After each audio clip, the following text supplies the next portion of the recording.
नमस्कार.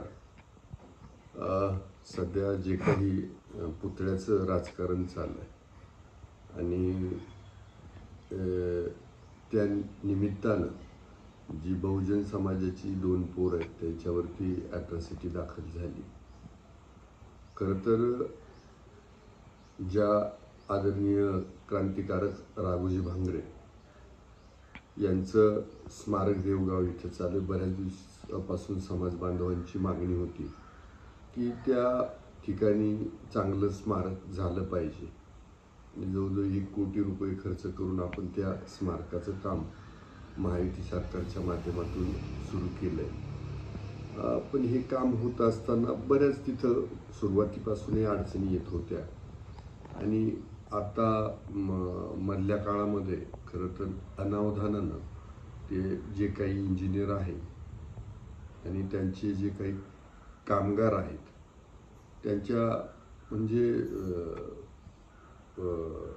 अनावधानानंच हा प्रसंग निर्माण झाला की त्यांनी खरं तर असं करायला हवं होतं की गावकऱ्यांना बरोबर घ्यावं लागत होतं आणि त्यानंतर विधिवत पूजा करून आदरणीय आद्य क्रांतिकारक राघोजी भांगरे यांचा जो पुतळा आहे तो तिथून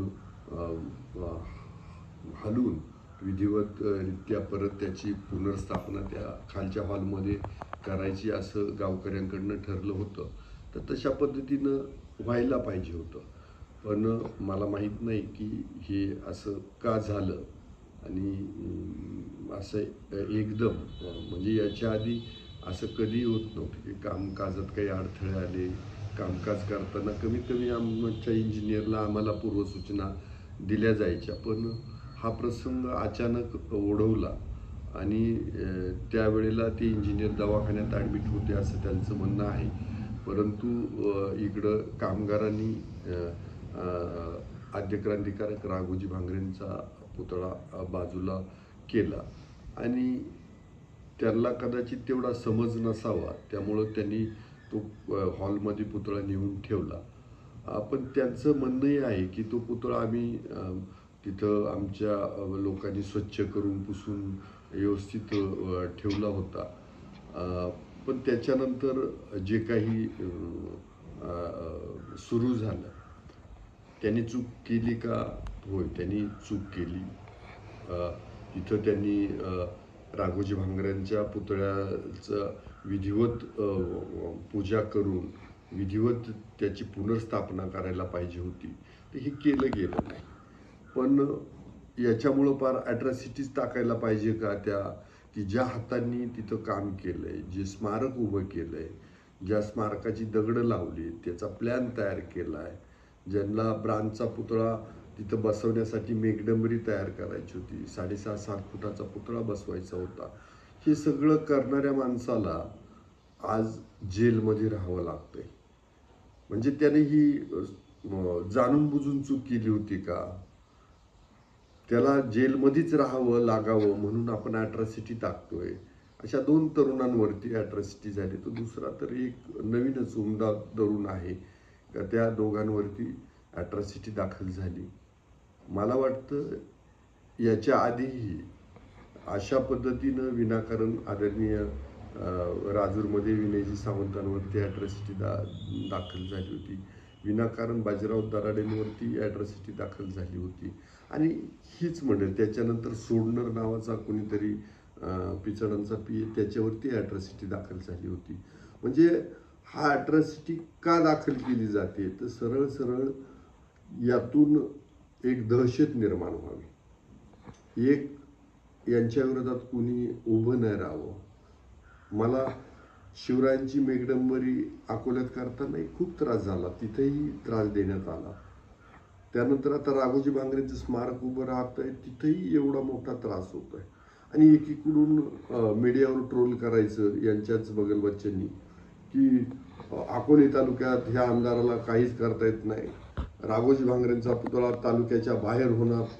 आणि मग जर तालुक्यात हे उभं करायला लागलो तर मला वाटतं यांनी सहकार्य केलं पाहिजे.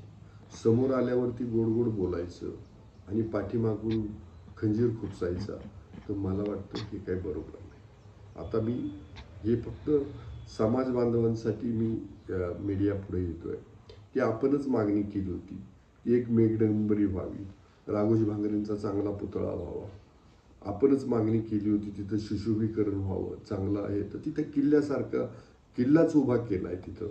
आणि आज मात्र तिथं काम पूर्णत्वाला, 8 नोव्हेंबरला राघोजी भांगरेंची जयंती आहे, हे काम पूर्णत्वाला जात असताना तिथं मात्र असा प्रकार उभा राहतोय. मी समाज बांधवांना, तेथील देवगाव गावातील ग्रामस्थांना, पंचक्रोशीतील ग्रामस्थांना विनंती करतो की तुम्ही जो निर्णय घ्याल तो मान्य आहे मला. तुम्ही म्हटले तिथं पूर्वीचाच पुतळा बसवायचा, पूर्वीचा पुतळा. तुम्ही म्हटले तिथं ब्रांजचा पुतळा बसवायचा, तर त्याच्या परवानग्या काढा, ब्रांजचा पुतळा बसवा.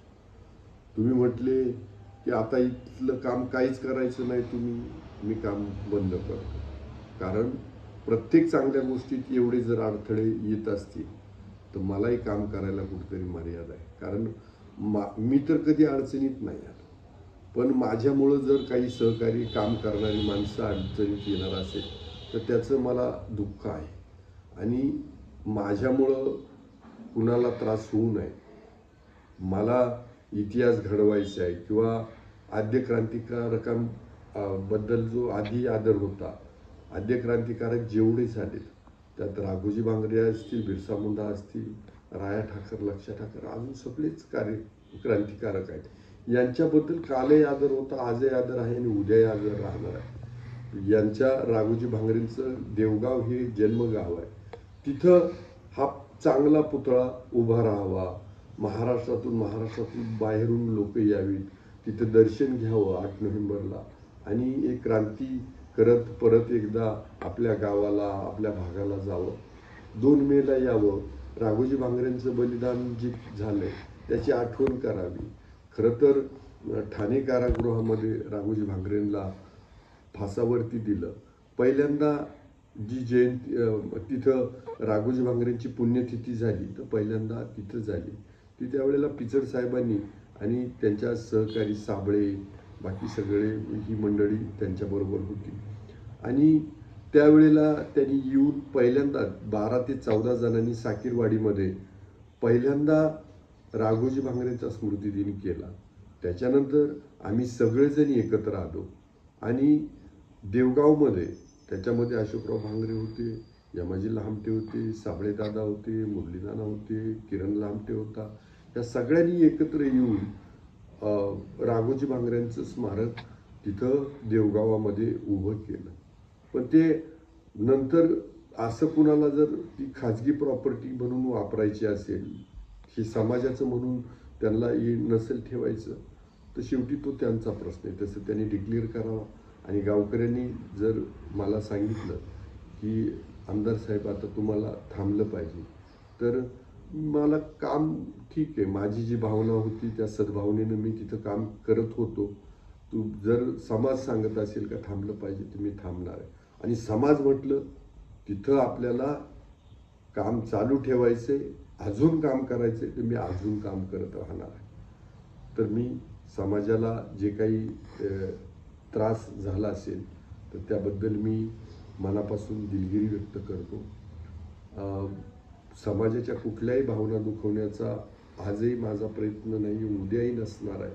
आणि जोपर्यंत जिवंत आहे तोपर्यंत या समाजहितासाठी, ह्या अकोले विधानसभा मतदारसंघासाठी शेवटपर्यंत झिजत राहील हा शब्द देतो. धन्यवाद.